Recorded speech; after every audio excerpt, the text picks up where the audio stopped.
Hello friends, Bharat અને England વચ્ચે બુધવારથી બર્મિંગહામના એજબસ્ટન ખાતે બીજી ટેસ્ટનો પ્રારંભ થઈ રહ્યો છે. પણ આપણે વાત કરવી છે માન્ચેસ્ટરની.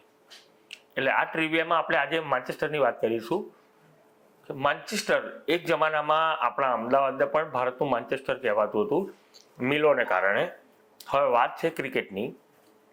તો માન્ચેસ્ટરના મેદાન ઉપર 1982માં ભારતીય ટીમ રમી. એ વખતે પણ બીજી ટેસ્ટ હતી, જેમાં ભારતના સંદીપ પાટીલે 129 રન ફટકાર્યા હતા.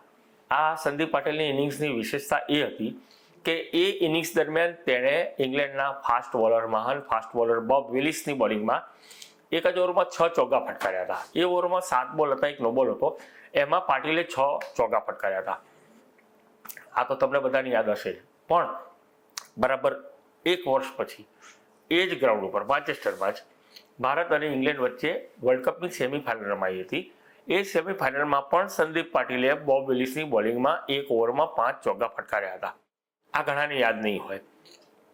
એ મેચ જીતીને ભારત ફાઇનલમાં આવ્યું અને પછી કપિલ દેવની ટીમે ઇતિહાસ રચી દીધો.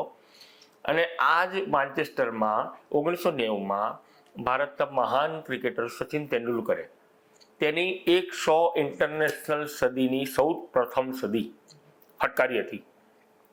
એ વખતે ભારતને મેચ બચાવવી જરૂર હતી. સચિન તેંડુલકર અને મનોજ પ્રભાકરે છેક સુધી ટકીને ભારત માટે ટેસ્ટ બચાવી આપી હતી. સચિન 119 રને અનડમ્બર હતો. બોલો, મજા પડી ગઈ ને? Thank you very much.